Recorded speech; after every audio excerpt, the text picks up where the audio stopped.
Oh, the ring's still up there. We're Hello. we're back. Brief hiatus for the holidays. Cheers. Cheers, Buckaroo. Oh yeah, this is good. We've got an hour. We got a lot of content to get through. So I'm gonna go straight into my weekend, Thanksgiving weekend. It was crazy. My family celebrated on Thanksgiving, the actual day. Ashley's family celebrated on Saturday, so we got to do both. The weekend before, we got to do Friendsgiving, which Ashley's friends went crazy. There was like lobster mac and cheese with Santa Barbara caught lobster. There was like brisket that had been smoked for like 20 hours or something crazy. Two different turkeys, one of which Ashley's friends actually went to a farm and handled the whole process basically. She was like, Dude, if I'm gonna eat a turkey, I'm gonna learn what this takes. very quick side note to that. I was on a customer call today, and this guy's like, I can give you two turkey facts. One fact is that the turkey that you probably ate this Thanksgiving was most likely killed 2 to 3 years ago and then on ice for the whole time because that's how the industry works. Second fact is that the turkeys that we eat are so hormone induced they can't breed anymore, so they're like made in a lab or something. Whoa, that's crazy. Although then he said the turkeys that you find in the wild are only slightly larger than pigeons, which I know for a fact isn't true because in my travels over this past week, I saw a bunch of wild turkeys that were fatter. So maybe this guy doesn't know what he's talking about, but just the fact that he literally said, unless you kill the turkey yourself, most likely it's been on ice for a few years. Yeah, that makes sense. Apples are the same way, actually. Not on ice, but they sit in a storage facility for over a year. Pretty crazy. That's how stores are able to offer apples year round. I learned that at a Peel.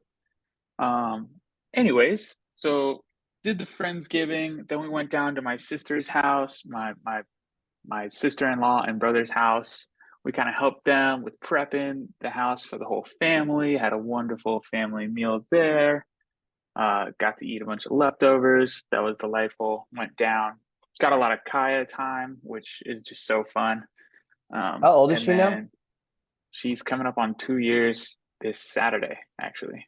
So we're going back down to celebrate. Wow.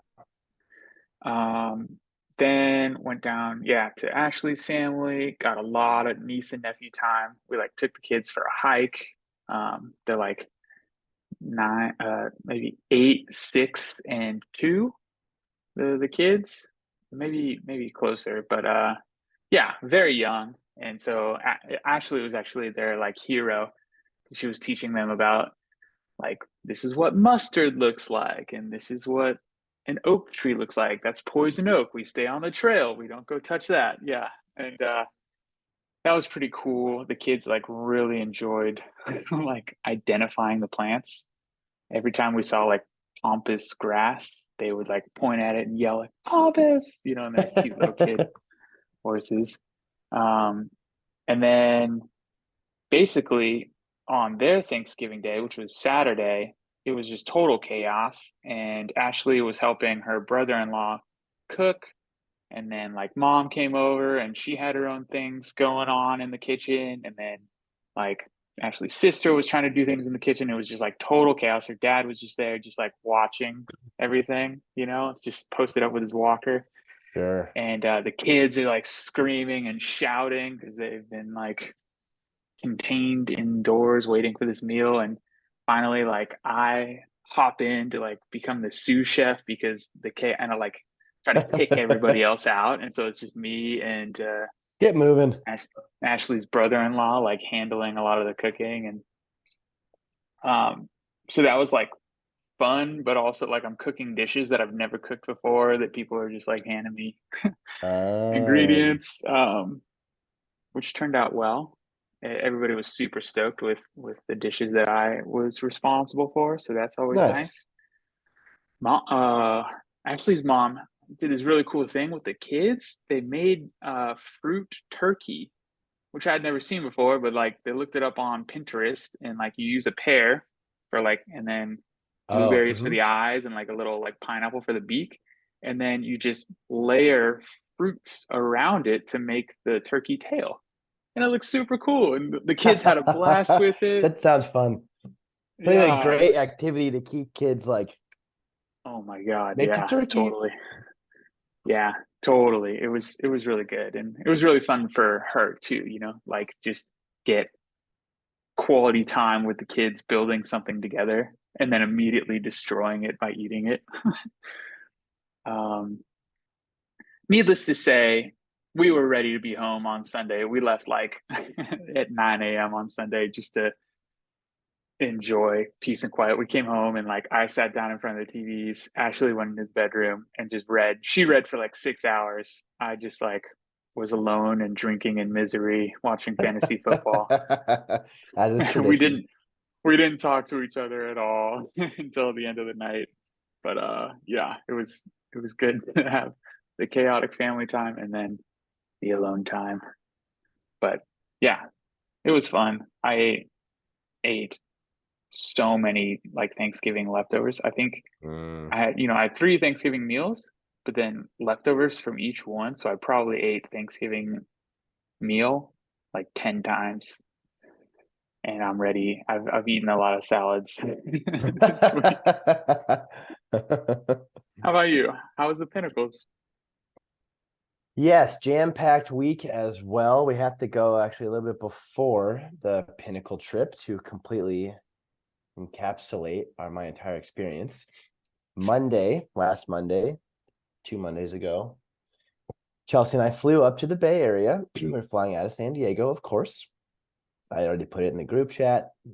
Back-to-back Mondays on a flight when my match was being decided. So that was between Adam and I when he had his stackle going. So that was a stressful flight, or yeah, stressful setup to a flight.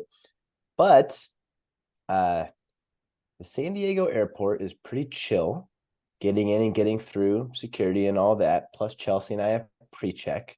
So we usually leave around like an hour and a half, maybe hour 15 before the flight takes off, which is usually never an issue, usually, except this time, because of our camping trip that was planned to go to the Pinnacles, we brought a checked backpacking bag, or a bag that we wanted to check, and we bought bag tag for it and everything. But with the fine print of those bags, each airline is slightly different. When we flew to Maui, we had to be there 45 minutes earlier, which we like weren't. We were like 40 or something, and we got some grief, but they still took our bag. We flew to Alaska this time from San Diego to San Jose, and for that airline, you need to be there an hour beforehand. And we got to the airport probably like 35 minutes before our flight was going to take off, Oh my and they were gosh. no longer accepting bags. They wouldn't do it. We went to the front, we pleaded our case. They're like, you can't do it. Also, this is the last flight to San Jose out of San Diego tonight. So we're like sort of fucked. Then I thought, okay, well, what about like Oakland or San Francisco? Got any flights going there? It's like, oh yeah, we have a flight going to San Francisco in an hour and a half. But like, okay, now the clock is ticking for our current flight, the San Jose one, right? Now it's like a half hour, 25 minutes before this plane's going to take off. We already know we're fucked with the bag. Chelsea's like, you should just go, like, get on the flight so we don't have to buy 2 new flights. So we don't have to buy one flight. I was like, are you sure? And she's like, yeah. And I was like, see you later. So I like went through security and got to the gate, no problem, and got on the flight. And now it's just me and Chelsea's left behind. And while this is all happening, it's still like anything was possible. It's like, all right. So I had a friend drive to the airport. I was texting him. I was like, hey man, you might have to go get Chelsea from the airport, and she's gonna take a flight tomorrow. And she could get a different ride, except she doesn't have keys because I had the keys to the house. I Mm. actually gave this buddy keys to water our plants. And so like as I'm like getting through and I'm like sitting on the plane, I'm like texting him and I'm texting Chelsea and I'm calling her. And finally she's like, I'm getting on the San Francisco flight. Bag is checked. You call and need to come and pick me up at the San Francisco airport eventually tonight. So she missed her first flight, got the new flight, and all that ended up happening is I was picked up in San Jose by her parents, probably like a half-hour drive from where they live in Fremont. And then 45 minutes after that, I had to drive to SFO to get Chelsea. So that's like how this whole trip started. Next day, we had a work day where we worked probably from like 9 to 1:30 p.m. This whole time I'm texting Curtis and O'Malley separately because Kurt was going to meet us there and kind of beat us by a few hours, do his own thing, but then camp at the same campsite. O'Malley and Kelsey were going to come the next day because they were dog sitting, but then they got done with their dog sitting responsibilities basically a day early. And so we Cool. coordinated to where we were going to carpool. So eventually Chelsea and I drove from her parents' place in Fremont down to San Jose, left her parents' car there. Then the four of us, O'Malley, Kelsey, Chelsea, and myself, went to Trader Joe's, stocked up on some food and beverages, drove like 2.5 hours to Pinnacles, which is like, I guess Yeah, it's I'm looking this up. west of Soledad. It's kind of like really unassuming. It's like how you get there, and like a large portion of the drive is through like windy roads into like nowhere. But eventually we got there. Kurt had beat us there. He was setting up his tent. We then set up our tents. Yeah, so it's basically no, it's east of Soledad. The park is east of Soledad. It's happening in Soledad. So that was Tuesday night. We set up our tents. Then we had the classic like evening at a campsite where we're like making our camp food with the stoves, but also like drinking a bunch. O'Malley had like a literal bag of liquor that we like brought, and I of course bought some Sick. eggnog at Trader Joe's, and like we had a bunch of wine, and yeah, O'Malley had this like literal like handle of bullet that we were drinking, so like that was great. Cool. Next morning, we get up, do breakfast. Kurt is like trying to plan this like super long hike for us. And I'm like, I don't know if I want to hike that long, but eventually it's like, whatever. There's this one portion, and side note, Pinnacles is well known for the condors that are there. And Adam and Noel had gone a few weeks previous and they did not see any condors. So it's kind of like up in the air if we're going to see these condors. We did this like giant, like 10 or 11 mile hike where we actually went the wrong direction for like a mile or two because we were just doing like hiking games. And I mean, Kurt was the leader and everyone else was just like very happy just to follow his lead. But anyway, got on the right trail. Did this like all day hike. We are constantly looking for condors. There's also vultures in the area, and vultures and condors look similar, yet they're not the same, right? So it's always like, is that it? That's a vulture. Is that one? That's a vulture. And Did you this have hike, binos? Curtis did, but the rest of us did not. The main rock formation in Pinnacles is actually one half of this formation that's along a fault line. And it's just like these like glorious rocks that are like out of the earth. And you actually hike through them, and the trail gets super narrow to where you actually have a metal rail that they've put into the rock, and they've carved in like stone steps. But there are some portions where you're like sliding on like through these like rocks. And I was thinking like a taller person like Brad would have a tough time. Anyway, on the backside of this rock formation on the second half of the hike, we saw a tree full of these birds that we thought were condors, may or may not have been, unconfirmed. But we got really excited because all these people were like, 5-10 minutes, you'll see a bunch of them. But we were still kind of like, I don't know if those are condors. Anyway, to speed this up a little bit, we get back to camp, and we're getting back to camp. They have those like binocular things that you see at like, I don't know, monuments or installations. Vista points.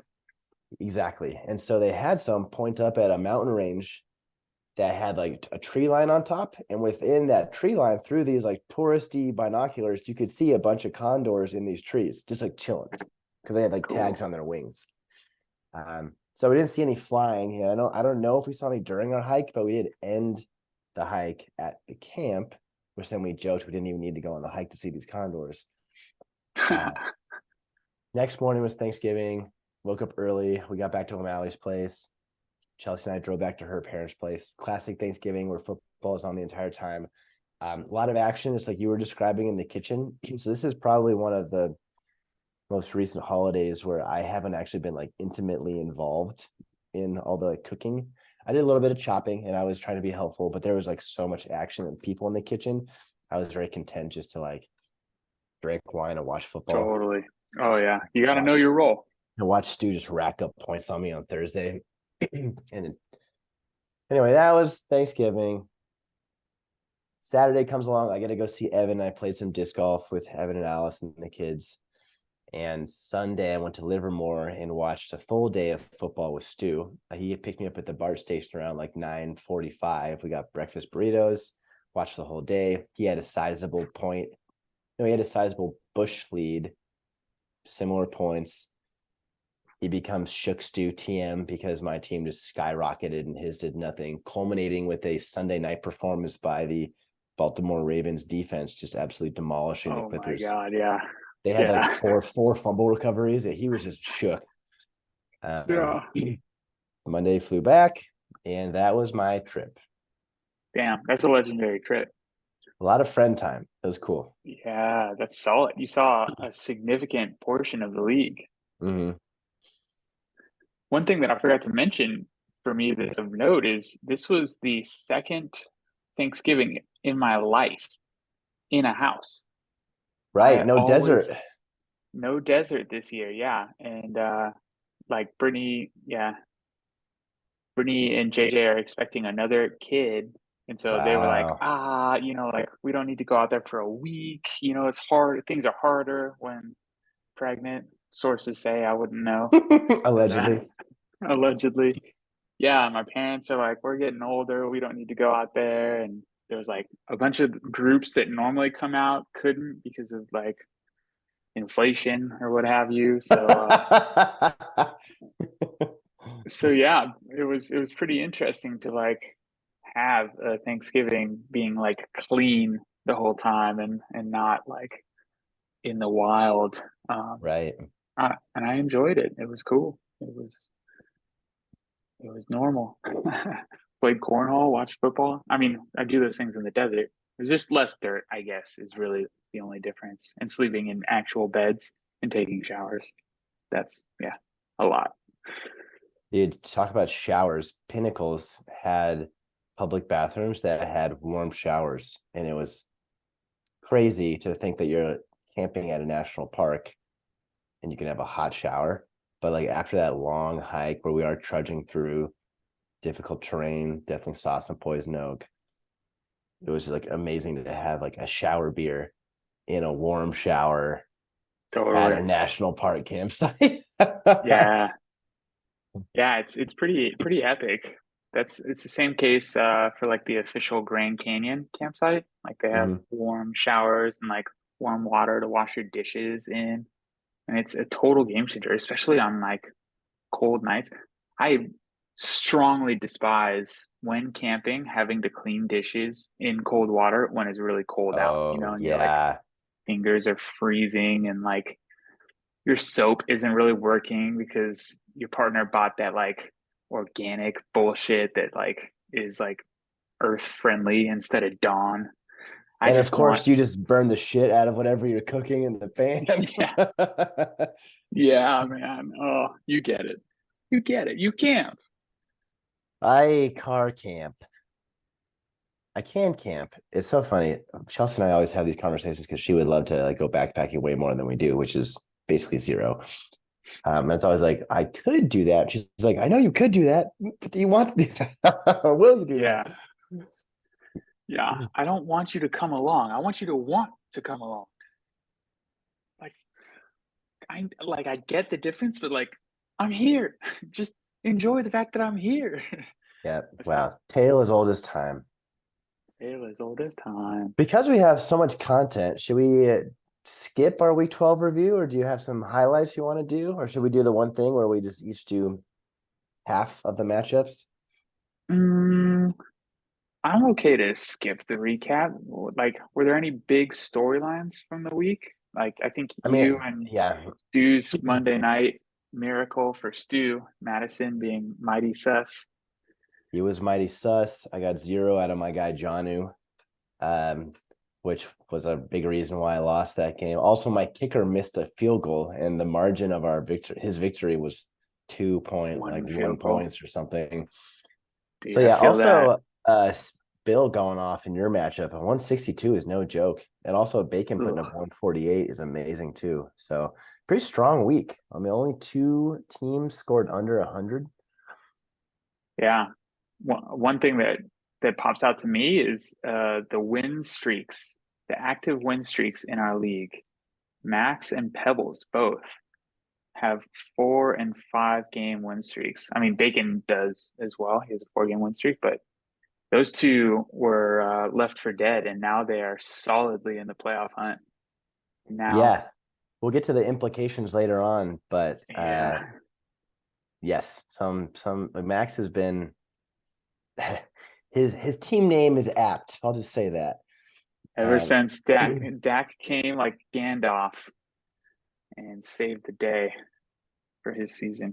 Next segment, we got atonement / bet segment. So some that have yet to be paid. The Wonderlick by Pebs has yet to be done. He's on a beach in Hawaii on the Big Island. Congrats, Pebs. That's great. PSA for everybody. Apparently, I think Hawaiian Airlines is having a crazy ticket deal right now where you can get round trip tickets for like $150 or something. So if anybody is looking for a destination to go to with their partner or not, Maui was great. I'm sure Pebbles having a great time. I don't think you can go wrong when you go to Hawaii. So there you go. Check it out. Adam owes me a gravy shot. I guess I'm unsure if he thinks he owes the gravy shot after I besmirched his name on the last podcast about trying to renege from the gravy shot, but haven't seen a gravy shot. So in order to say gravy shot some more, I would like to see Adam do a gravy shot. And as we speak, my phone is getting blown up because Stu and I made a bet about a reading of Smut. Much like Weaver did, I will now, unless you have another bet or atonement you would like to bring up, dive into these many, many pages that just appeared upon my phone. Oh, that's okay. Awesome. This is before you get started, though. I think it's worth noting that this is about to be a spoiler for me because I have started reading the series, and it's pretty darn good. I like Ashley was like, she brought the books down to Thanksgiving because she was going to return them to her sister-in-law, and she's like, "Are you sure you don't want to read them?" And I was like, "Well, like, Wow. I don't like. I love fantasy books, especially when there's a series. Like big Harry Potter guy, the Lord of the Rings guy, and I'm way into Marvel and Star Wars. So I was like, fuck it, like Game of Thrones. What's another series, right? Plus, there's little sexy times in it. And so I was like, I don't want to make this like I don't care because I'm currently reading Dune as well. So like you and your sister-in-law can make this decision for me. Like if the books are here, then I'll start reading them, on Sunday. And I started reading, and next thing you know, I'm like 70 pages deep. And The it went real quick page too. turner. Yeah, I'm into it. So I actually, while you read this, I'm conflicted because I want to be a part of it, but also now I know characters and I don't want to be spoiled. And you got to be a part of it because the people need to see your reaction. Okay, Yeah. so I requested a 1 to 2 minute excerpt. What I was given seems like a lot more, so I'm actually going to time myself when I do this. I have no idea what's coming, just for all you out there. Yeah, that's how it was for me too. Okay, background. This is all from Stu's lovely wife, Amber. His wife. This excerpt is from Iron Flame. In this chapter, the main character, Violet, aka Violence, just sparred with her boyfriend's ex-girlfriend, Catriona. That's a weird name. Catriona. Cat's super bitchy, but uses her mind-wielding powers to get into Violet's head and make her self-conscious about her relationship with her BF Xaden with an X. Xaden with an X. Also known as Shadow Daddy. That's fun. In this scene, brings her to the war strategizing room to try to make her feel better. When you see italicized text, that's when they're talking mind to mind. Okay, I'll try and let you guys know when we got some mind to mind action. telepathy. I believe that's what that's called. You should alter your voice, make it like wispy. They can do this because their bonded dragons are mates. Oh, sick. Oh, their dragons are mates, so now they can telepathy. All right. Like, And scene. All right, here we go. Let me get a little. yeah, I'm so excited because this is not spoilers. And Okay. I think you just read what they sent you. No timer. Just let it ride. I gasp at the cold rush of air between my thighs, but an instant later, his mouth sets me on fire as he drags his tongue from my slick entrance to my clit. White hot pleasure streaks through my body like lightning, and I cry out, the sign filling the hall. This is what I fantasize about when I'm away from you, he says against my heated skin. Your taste, your scent, the little gasps you take right before you come. He settles in, his hands splaying wide on my inner thighs, pinning me in place as he uses his tongue to rob me of every thought. He swirls around that sensitive bud over and over, teasing, arousing, driving me higher and higher, but denies me the very touch I need. Italicized, is this what you think about? My mouth between your soft thighs? Gods, how can he think, let alone form coherent sentences? He scrapes his teeth over me delicately, and I gasp at this sensation, then whimper when his tongue follows. I can only moan when he slides a long finger inside me, and his answering groan vibrates through every nerve in my body. Yes, it feels so exquisite that I muffle my next cry with my fist. More. It's always more when it comes to him. He alternates between quick, teasing flicks and long, lazy licks, building an ever-tightening spiral of pleasure deep within me. Another finger joins the first, stretching me with a delicious burn, and my hips rock as he thrusts them in a slow, hard rhythm that makes me crave every part of him. Power rises, scalding my already fleshed skin, crackling in the very air around us. Without stopping, he releases my thigh and reaches around my hip, then retrieves the conduit. Take it. I want you. My fingers slide from his hair to grasp the orb, my hips chasing every stroke he gives me, my breaths coming in uneven pants. You have me. I whimper at the mindless pleasure that rushes up my spine. And I have you exactly where I need you. Even my hand can't muffle the primal sounds he drags from me as his tongue matches the rhythm of his fingers, pleasure whipping through me while every stroke, gathering, building, stringing my body tight as a bow. Gods, the sight of him kneeling fully clothed, the leather of his flight jacket against my bare thighs, pushes me all the way to the edge and burns itself into my memory. My thighs tremble when he curls his fingers inside me, stroking that sensitive wall that makes stars blink in my eyes. Xaden. My breath stutters. Right there, those gasps. That's what I hear when I wake. Already hard for you. Those are Xaden's thoughts. When the next caress, pleasure and power crest through me, over me, in simultaneous waves that crash again and again. There's no thunder, no strike, only the hum of energy in my hand that flares with the strokes of Xaden's mouth and fingers. But there's no release either, no gentle letdown, only the waves of infinite ecstasy that come without breaking. He lifts his head, keeping me in a suspended state of indescribable bliss as his eyes lock with mine. I can't take it, I manage to say as waves come and come with no end in sight. Yes, you can. Look at you are. He grasps my hips and surges upward, propelling me deeper into the chair until my back hits the blackened wood.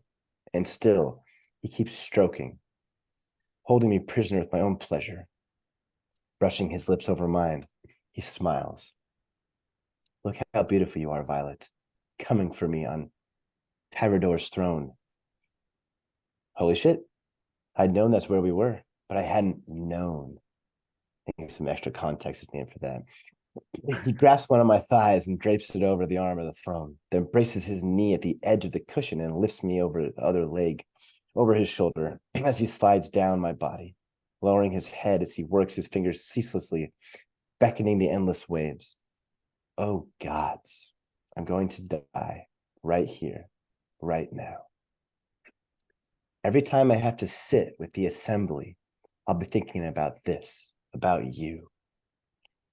He slides his hand under my ass and lifts me to his mouth, and replaces his fingers with the thick stab of his tongue. Searing pleasure rips through me, arcing my back, and there's no time to muffle the cry he wrings from me, but he doesn't exactly stifle his deep moan either. I can't. My heart has to give out at some point. You can and you will. Oh man. Dude, my head is so hot underneath this Santa hat. Reading You that, got I'm a like little hot to sweating. trot. Wow. Chelsea, come here. Well, there you go, Stu. Hope you enjoyed that smut reading. That was long, but well worth it. So Yeah, you interesting. heard that? I'm curious about the conduit and the orb thing that they were talking about. The A lot of throne. tongue play in that one. The throne. Yeah, what's the throne about? Interesting. Can you imagine being in a meeting and just Thinking thinking about that? like I got eaten out or like a blowjob on that seat that I person can is imagine currently that. sitting Yeah. on? Yeah, once or twice happened to you. And that's the end of the atonement bet segment. How Moving fun. on, listener questions. Here's all of our listener questions. And that's the end of the listener questions. However, I did a little bit of some research. Two things. First of which, quickly, I wanted to see how many players are remaining on each of our teams that we drafted.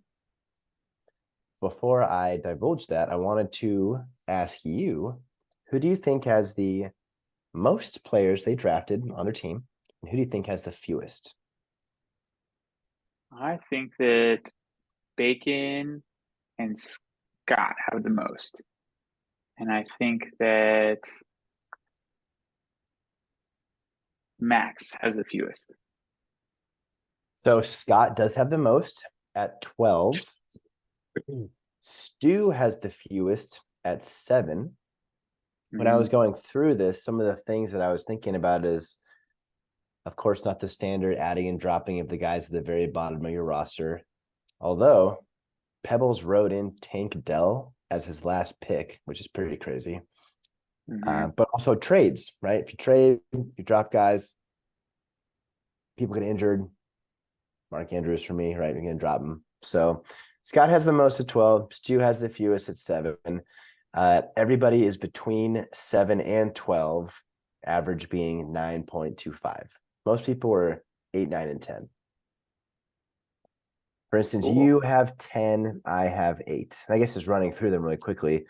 Bacon's got 9, Scott's got 12, Stu has 7, Brad's got 10, which I think that's makes sense as he doesn't really do much of trading at all. I have 8, Bill's got 9, Weaver, you have 10, Pebbles has 10, Max has 9, O'Malley has 11, Adam's got 8, Evan's got 8. Ah, that's cool. And it makes sense to me that some of the guys up top have the most players remaining. You draft a good team, you don't have to make that many moves. Stu being the least, his team was hurting early. He made a lot of moves early on. Mm-hmm. Set him up for success. Very true. Bastard. Okay, so the next thing I did, it was a deep dive of the remaining schedule that we have. And so I'm actually going to share my screen here for a second. Now, I recognize there's a lot going on and a lot of colors going on here, but I'm going to explain my thought process. And then I thought we could tie this into our predictions for this week, because a lot of them have playoff implications, of course, right? Some more than others. But going through them, what I did is I put everyone's record in their place, their opponents for the next 2 weeks, how many points they have for, because that's the tiebreak, as we know. And then basically, if they have an opponent who is in the playoff hunt in the next 2 weeks, or if they themselves could play spoiler in the next 2 weeks. So basically, those three teams who are eliminated from the playoffs, can they themselves affect the playoff picture? Mm-hmm. Looking at this screen, orange means that player's got a person who's in the playoff hunt on their schedule. The pink means that those individuals can play spoiler. So for instance, all three, O'Malley, Adam, and Evan, have three people in the playoff hunt. Weaver, Bill, and Scott, they're playing this week. Only Bacon has secured a playoff spot, and I think there's like 8 people eligible for the last 5 spots currently, which basically is everyone with a 6-6 record or better. That's not Bacon. Yeah. Yeah. Scott's in a good spot because he's 8-4. So unless he like low scores and loses out, he probably is in. And then the last columns that we're looking at with more colors is those points for Bacon's in. So he's the blue, doesn't really matter. But those who are in good position with points are Stu, Bill, and Weaver, all of whom have above 1,400. Stu is almost at 1,500 because of his 200-point week he had. After that, Scott, Brad, Colin, and Pebbles all are within a similar point sphere, although Scott has about 50 more than Pebbles and I do. And then Max has the fewest amount of points of the playoff eligible teams. So see, he needs to basically win out, get some help, and score some points, I think, for him to get in. There's a lot going on here, but anything pop out at you and hearing and looking at this? It's really fun. Thank you for putting this all together. One like the bacon stew matchup this week, Stu playing bacon on a massive by apocalypse is great for him. That almost unless something really crazy happens, that almost confirms that he is going in. So I think we have 3 playoff spots locked in with Bacon, Scott, and Stu, and those last 3 are up for grabs for the remaining. What is that? 1, 2. Yeah, that's the 6 matchup of us. between Stu and I last week had huge implications on it too. Mhm. Like basically, Stu thinks he has the inside track on a first round bye after that. The other 2 games that pop out to me for this week that have like the most implications are that one, Pebbles and Max, who are both 6-6 and playing each other, and I think you need 8 wins to get in. So if you lose that game, you're probably out. And then Bill and Adam, because Bill has his own mini bipocalypse. Adam has the Bush lead right now. I mean, obviously nothing's happened, but if Bill loses to Adam, I think then Bill's going to be out. Yeah, that's wild. That's fun. That's good old fashioned fun. And then yeah, there's me and O'Mouse. Thankfully I don't have to play him with his namesake Cole Kmet, who's on by, but that's another like win to get in situation. It's a big fantasy Yeah, week. shall we dive in? Yeah, I gotta make my pick'ems live too. Ooh. Same. It's better that way. So let's see. Why don't we go with one that doesn't have much? Max has a huge bipocalypse as well. He's got Addison. Why don't we start with that Let's one? start with that one. Yeah. We got Max versus Peebly, one of the matchups of the week. Buffalo's on a bye, so no James Cook. Also, no Jordan Addison, Saquon Barkley, Odell, Justin Tucker, and Buffalo defense. My goodness. He does have an empty bench slot, and currently he needs to pick up another player to play in his flex. He only has Dalvin Cook on his bench as a potential fill in for James Cook. So that's crazy. He currently has Michael Carter, the backup running back to James Conner in Arizona. Brutal. Meanwhile, on the other side, Pebbles doesn't have a kicker. He also is going through a little bit of a bye week with Dalton Kincaid Isaiah Likely, his tight ends. He's got a great tight end, and Dalton Kincaid picked up a very expensive backup tight end, not realizing that they had the same bye week. That's tough. I think this week, Pebbles is going to get this W. His team is on a tear. He has more starters, and that's just going to do it. I think Justin Herbert might go bonkers against New England as a revenge game. So that'll be good for Yeah, I me think and Pebbles is Keenan. going to take this form. Chris Olave is in the concussion protocol, so he might not be eligible, although he did practice. Pebbles has 4 tight ends on his roster right now, if we include Waller, who is on his IR slot. I wonder what that's like. For Max, I mean, he's got Dak going tonight against the Seahawks. Dak has just been the best quarterback, maybe the best player in fantasy for like the past 6 weeks or so. So there's a chance. There's a chance. We also got Jacksonville defense against Cincinnati and their backup quarterback. But yeah, Pebbles has been getting hot at the right time. I think Pebbles also needs to win out to get in, but he's right there. Basically, controls his own destiny. Calvin Ridley currently on his bench, which is interesting. After Ridley exploded the past few weeks, so we'll see if that holds. I guess if Olave sits, that'll be an easy swap. But if not, that would be interesting to keep Ridley out of that lineup.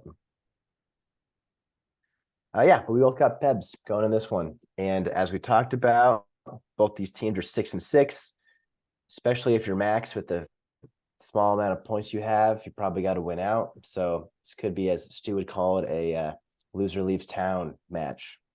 Yeah, definitely. Next Should we matchup, why don't we do? Yeah, what's up?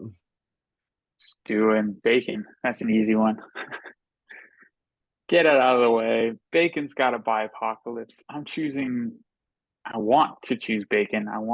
To I want him to win. I need him to win, but I'm choosing Stu here because he's got all of his starters in, and that is enough to win generally if you have a good team.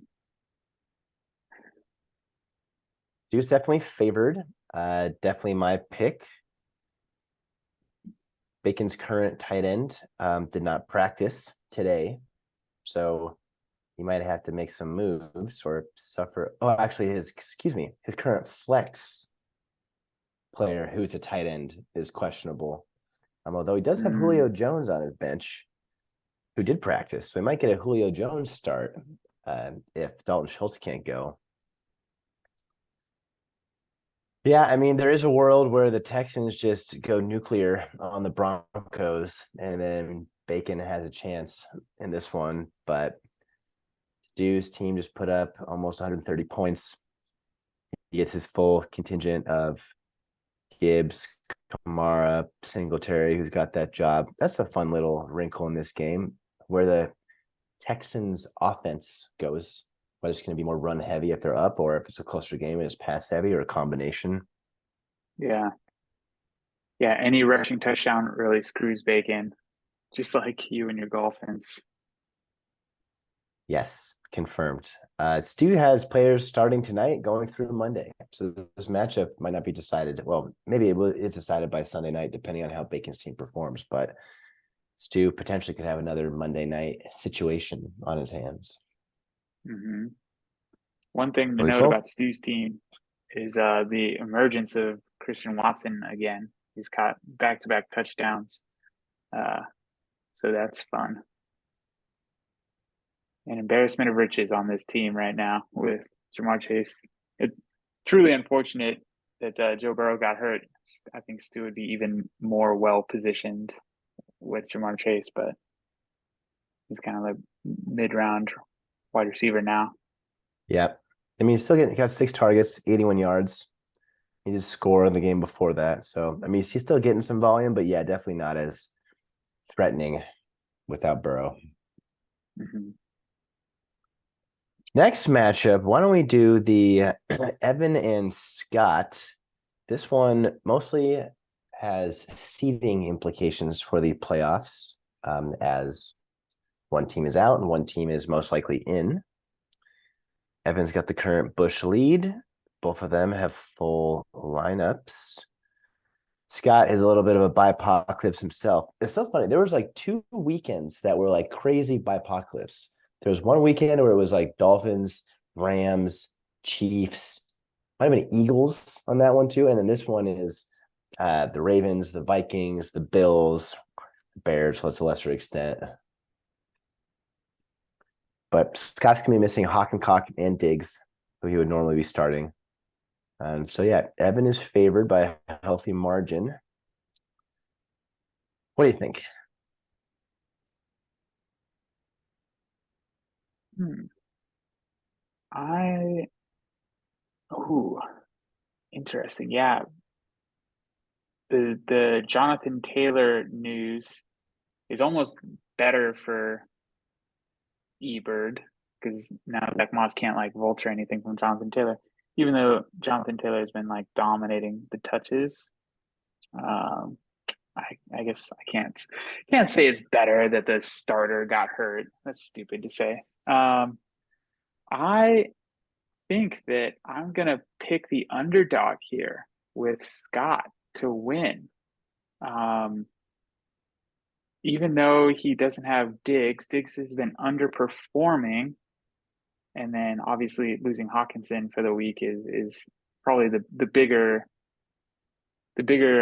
disadvantage here because Kittle can go off, Hawkinson can go off, they both can put up duds, but I think that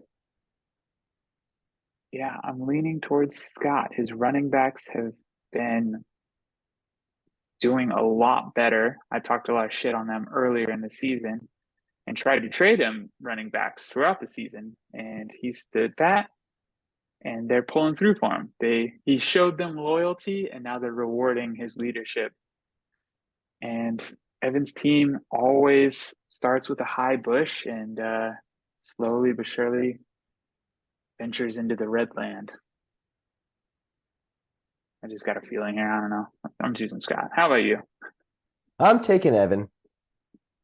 I'm taking Evan because he's got his own stackle going with Howell and McLaurin. They're definitely going to be losing in that game. I think they're like 8.5 point dogs currently. So they're going to be airing it out even more than they usually air it out, which they actually aired out more than any other team in the NFL. So the fact that Howell's going to be slinging it, it's going to be good for that entire receiving core. But Logan Thomas on the other end of this is kind of funny, where Scott has potentially a way to mitigate some of those Sam Howell points. Side note, it's funny that Logan Thomas is on someone else's roster. How many rosters has this guy been on this year? 3. Uh, I think Zach Moss being the number one dog is going to help. Only going to help Evan. And yeah, I think that Scott has too much to overcome to take this one. So I'm taking Evan. Mm-hmm. Mm-hmm. Yeah, that's good. We'll see if we get a Brandon Cooks stud game or a dud game. I think that'll be pretty clutch for this matchup. Yeah, we'll know tonight. Yeah, gosh, talk about Cooper Cup too. He's been such a disappointment. He came back so strong first 2 games and then just whap ever Yeah. since. Okay, why don't we do the Bill and Adam? There's some wild Bush variances this week. Like that last matchup was double digits, 10 points. This one is 12 points. Man, yeah. Bacon versus Stew is 20-point difference. Pebbles versus Max 15. That's crazy. I'm annoyed. I want one of those matchups. Damn it. It feels like the Bush shouldn't be this different between these two teams, but it is. Bill's starting Baker against Carolina. They have yet to play against each other this season.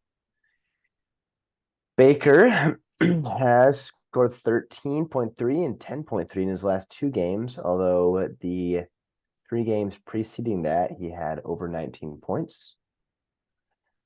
Mike Evans is always going off, so actually Bill has his own stackle. That'd be fun to count how many stackles we got live this week. Yeah, we got a lot. Adam's got to wait 1 more week to get Justin Jefferson. He will eventually come back, but too late.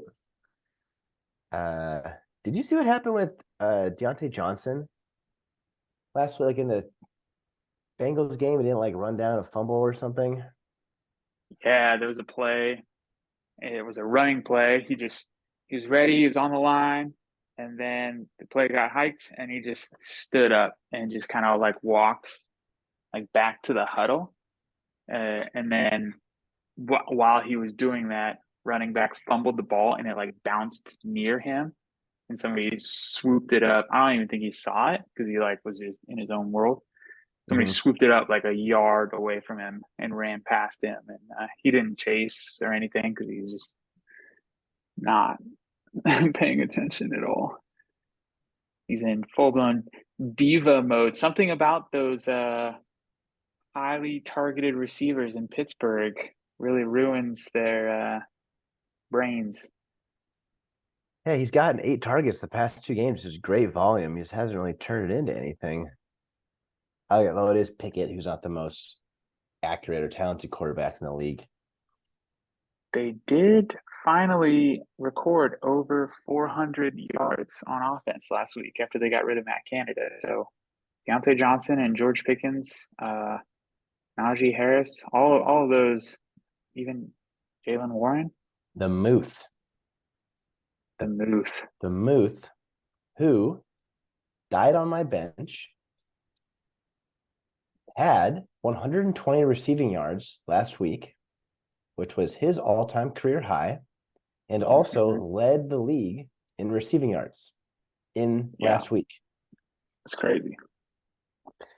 Back to this matchup. Even though I think the Bushes are misleading, and it's actually super tough. Do you know who you're going to pick in this one? Yeah. I'm going with my boy, Adam, the disruptor. I think that he has a good number of good matchups. Jalen Hurts probably not going to have I really hope he doesn't have a 30-point game against us. But if you just scroll down his team matchups, we got Thielens playing Tampa Bay, gives up the 4th most points to fantasy. Josh Downs playing Tennessee, gives up the 8th most points to receivers. Ramondre playing the LA Clippers, 9th most points. Rashad White, Carolina, 3rd most points. So I think he has a lot of solid matchups. And then he picked up the Atlanta defense, who's playing the Jets, the hapless Jets. So some savvy moves, some lucky timing.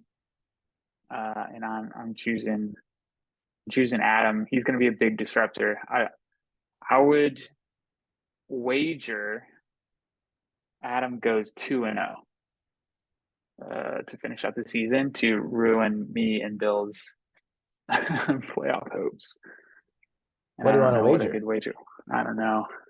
I don't want to wager much because it's my own like hopes and dreams that I'm wagering against. But you want to wager a shot?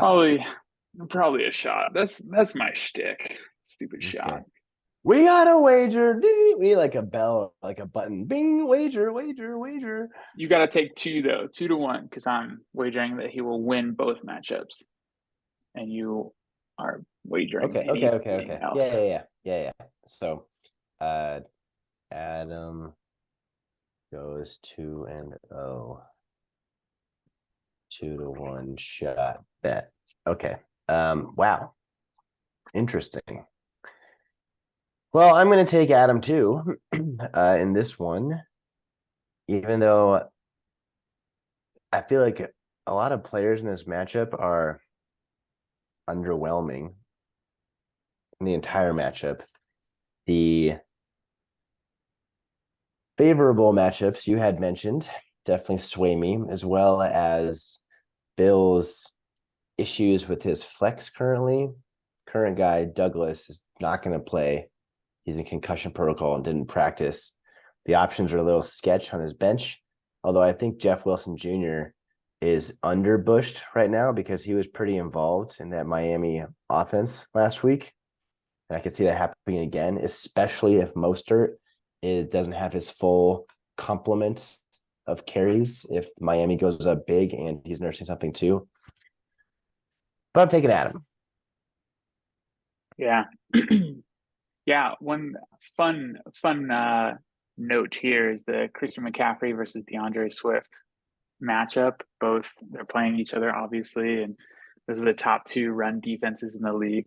It'll be interesting to see how if Philly can stop run CMC. I Yeah, hope that is they fun. don't. Will And then Adam yeah, get that Devontae. coveted stack? Oh, the coveted, yeah, running back swing throw for the goal. Yeah, I'm so curious what the stats are on stacking with a running back versus stacking with a receiver. Like, what's more beneficial in the long haul? It's kind of crazy how much DFS has taken over the fantasy landscape. I don't know if you have experienced this as well, but like my Twitter feed is just riddled with um, DFS and then also like dynasty leagues where like Yeah. people are just selling a bunch of dynasty bullshit, and I just like it's weird because I Yeah, don't. I feel like the experts are just into everything. So like Yeah, I'm you sure you gotta follow a be. bunch of experts, quote unquote. I'm following all these guys too, but they're like in 20 leagues, all different kinds of leagues. They're all it's their livelihood. So they like in the know and they post about it. So yes, sometimes it's hard to like sift through like this doesn't apply to me, this doesn't apply to me, this doesn't apply to me. Another article of all the hot waiver wire pickups of players that are already managed in our league. It's like it Yeah, doesn't apply to me. Or like yeah, here's it's like just the crazy. like deep sleepers, and oh, two of those guys are in my starting lineup for this week. They're deep sleepers. Yeah, I love it when the posts come out like start this player, this player. You can only start one. Who are you choosing? And they're both on your team. Like, fuck yeah. Or like, um, this happened a lot early on in the season with like, who's going to be the overall RB1 this week? And Tony Pollard was always on the list. Or, yeah. And so it's just like, oh, that makes me feel so good. And I love, yeah, those are rewarding. Anyways, moving on to your matchup. Talking about all these experts, though, there's definitely something to be said about human nature and confirmation bias about decisions. And yeah, we can actually fold this into my matchup and my decision making. Articles were hyping up both Curtis Samuel and Pat Fryermuth as hot pickups of the week. These guys were already who I was going to play on my team anyway, but also Samaj Perine was one of those like deep sleepers. And, I'm now making a decision between him and Kareem Hunt. Kareem Hunt is questionable, has a higher bush, has had more involvement over the year with his offense, not recently though. And so now I'm like looking for those Samaj truthers out there, those experts like, yes, feed me what I want to hear so that I can justify my start. Mm-hmm. Yeah, I feel that strongly. So I'm with taking these, myself. yeah, right on. And Why? even though this is probably, I mean, I'm definitely biased towards my own team, but I sincerely believe many of my players are underbushed. Like I think that uh Perrine is underbushed. I think Fryermuth is underbushed. I think Curtis Samuel is underbushed. I honestly think the only player on my team that's overbushed is the Tampa Bay defense. Whereas with Brad, not to say that he is over or under Bush, but I just don't think that the how many times can I say Bush current Bush separation is realistic. Yeah, it does seem weird that like Tyreek Hill specifically is projected for 16.7 points when he's averaging like 23, and he's playing Washington, which is the second worst defense like for receivers. That seems wrong. Interesting. I have Mm-mm-mm. 5 players going in that game. Oh I man, have Tua, you need Hill, it to be a Waddle, shootout. Dotson, and Samuel. Yeah, I would love a shootout. I mean, we already talked about Howell and McLaurin for Evan. Like, I did fully anticipate them to be down big and just slinging it. Uh, did you watch the Cowboys Commanders game on Thanksgiving? Yes. So he was like great in the beginning of the year. Then he got injured, and then he came back, and now he's back to being that player who he has been, where it's like he's like the safety net guy. He's Yeah. like the safety net for Howell, him and Logan Thomas. And I mean, he did have like one like big gain in that game, but the point being is like he's gonna be peppered, right? He's gonna be peppered. Yeah. So I feel good starting him. I feel better starting him than Dotson, honestly. But I do Totally. think that the Commanders are gonna be slinging it. So I'm more worried about like Waddle falling flat or Tua falling flat if the Dolphins like run in 2 touchdowns or 3 touchdowns or something, Yeah. as opposed to how I feel about the Commanders wide receivers. That's fun. We Reed got for D. Brad in Green Bay is questionable. He's not going to play. Sorry, I interrupted you. What were you going to say? No, go for it. Brad can also slot in Drake London, although he is on his bench for a reason because he's going up against Sauce and the Jets. And Falcons will probably go through their best offensive player, which is their running back, Bijan. And beyond that, Joe Mixon's got a tough matchup with the Jags defense, and he's been really inefficient. Montgomery, although he seems to still be the 1A, is going up against a tough New Orleans defense and could very easily lose those end zone touches to Gibbs. So I don't know. I'm feeling confident. I'm feeling confident. Yeah, I actually I'm gonna pick you as well. And part of my decision making is with the Green Bay Kansas City game in Green Bay snowing. That's gonna be really tough for any pass catcher, any quarterback. Usually those games turn into like defense heavy situations and a lot of running back opportunities. That's a crazy forecast. It says high of 37, low of 29, 64% chance of precipitation. Yeah. That is miserable. And it's in Green Bay where we've seen whiteout games happen. And it's the Sunday night game. So it's not even like middle of the day where you get Oh, the it's good. benefit It's of like the 8 doubt, you p.m. know? or whatever. It's gonna be 8 p.m. in Green Bay. Yeah, that's tough. Or maybe 7:20, but yeah. Yeah, that hurts. Yeah, how fun. That's a good matchup. Playoff implications. Finishing Yeah. out, we got my matchup versus O'Malley. Maybe we got 2 more, We got two more. but we can go with that one. Right? We got Pebs and Max. Or did we start with that one? We started with Pez and Max. Oh, then we're finishing it out. Yeah, finishing out. I'm on the short Gus versus Come At Me Bro. How you feeling? I, Bushes are tight. I, God, High I, stakes. I feel awful. I feel awful. I'm choosing myself here because I really need this win. Got that But stackle. here are my concerns. I have not yet played Thursday night football well this entire season, and Thursday night football has treated me terribly, like back to back. It's treated me terribly all season long. Stu, when I played him, that's when Justin Fields scored like 40 points or some bullshit. Yeah. So that was like super cool. I'm starting 2 tight ends, so that's never fun to do because the Ravens are on bye. Um, I'm scared to death that this Thursday night football game is going to be a defensive battle.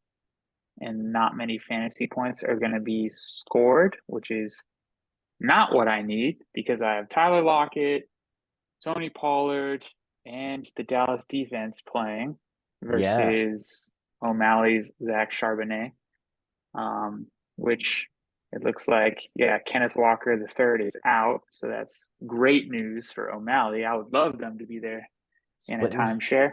Hmm. Yeah. Things that are going for me. I think that with potentially the Saints versus Lions might be a shootout. I hope that Taysom Hill gets involved there. Njoku versus the Rams. I mean, I have two Browns players on my team, so I hope that they are able to be the fantasy scorers there. Um, Chris Godwin and Trevor Lawrence for Sean have been bad, but Trevor Lawrence is heating up. They're playing the hapless Bengals on Monday night, so that's probably going to be a QB loss for me there. Cortland Sutton is just a touchdown machine.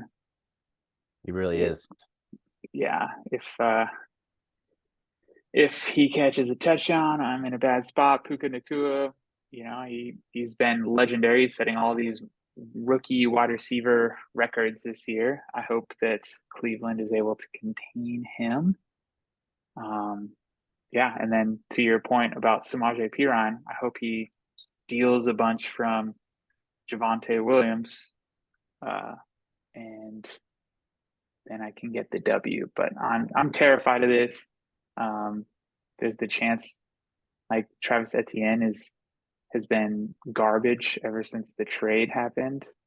So that's like unfortunate for O'Malley. And he's now dealing with a rib injury. So that's got to be tough having a rib injury as a running back. So we'll see what happens there. But that's a stack that I hope doesn't hit on Monday night. Blech. I'm going for myself though. I'm also choosing you. I think that you have better game script potential.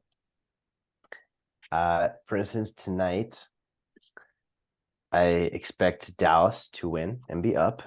So they're going to be slinging it to Lockett. And then on the other end of it, running with Pollard. Cowboys will be. Ford has taken over the lion's share of that Browns backfield. It seems like every week he gets more and more of the carries and Hunt gets fewer. So he is the number one there. I know there's been a lot said about the Goff Williams trade, but it could hit. You could hit this weekend with this stack. You actually did hit last week, right? Did Amon-Ra Did, score a yeah. touchdown? Yeah. So I think that's going to continue. That's going to be a good game, actually, looking at that. The Saints and the Lions. So obviously you want a big scoring affair there. And then, yeah, ETN has not been that dominant running back. I mean, basically ever since their bye. I mean, obviously the first game against SF was tough, and then the trade happened. And since then, he's scored fewer than 20 points total, whereas before the bye, he was scoring at least 21 points. So in watching Guess the guess what rank Travis Etienne is in the running backs. I'm gonna guess 5. That's a very good guess. He's number 3 overall. I did not know that. That is also terrifying.